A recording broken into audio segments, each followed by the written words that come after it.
Because I know there were some who chuckled in Congress because Bonnie got angry at that, and so did Jim, and so did we. Insultingly so, that we couldn't have a wild and scenic river in our community. How preposterous that was. We've spent decades cleaning that river up, cleaning that bay up. So many of you sitting out there have belonged to so many groups that have worked over the years to make this river and this bay clean today, far cleaner than it was 3 or 4 decades ago. That work continues, and it will not continue without Bonnie Frank and Jim McGovern. Not only are they bringing us the recognition the river needs, the prestige it needs, but also the opportunity for monies to economically develop our area in a very sound ecological. Some people, as was suggested earlier, have scoffed at the idea of a river flowing slowly through an industrial area as being worthy of wild and scenic designation. But those folks have probably only glimpsed it from bridges or from roadways.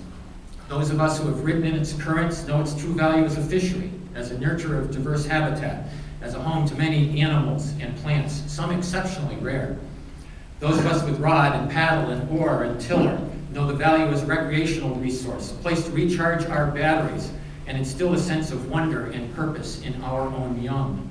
And those of us who have tilled the soil along the river and its tributaries know the agricultural value of this area. And those of us who have studied the literature and the artifacts, the books and the bones, we know the immense value this area has for our entire nation's history. And finally, those of us who live and work along the river understand that we must balance a vigilant protection with a healthy, responsible development. After all, people and their livelihoods are an important resource here too. We're merely the latest advocates for a river that has provided for people for thousands of years.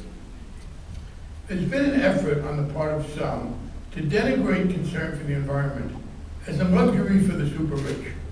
People talk about the environment as somehow being opposed to jobs, opposed to the economic concerns of the average citizen. The environment is supposed to be for a handful of very wealthy people in some leafy suburb. This whole effort, joined together by this wide coalition, very effectively repudiates that notion.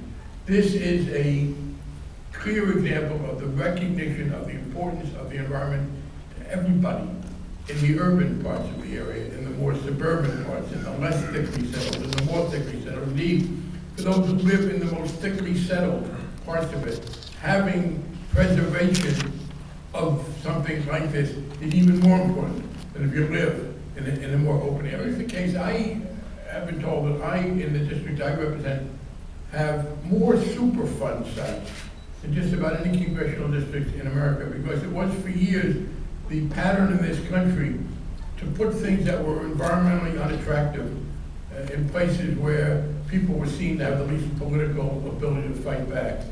This is a declaration of reclaiming the land from the people who are too often the victims of that policy. This is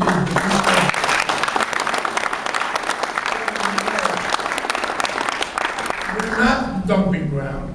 We are a place where people live, where we are proud to live here, where we have as much respect for the environment, as much concern for future generations as anybody. And yeah, because of that attitude, the people here had to work harder to get this done. And Jim and I were very proud to be able to do it along with our colleagues from Rhode Island and our senators. And so we have a very important heritage. And I think that as we describe this area, people will be able to point to this.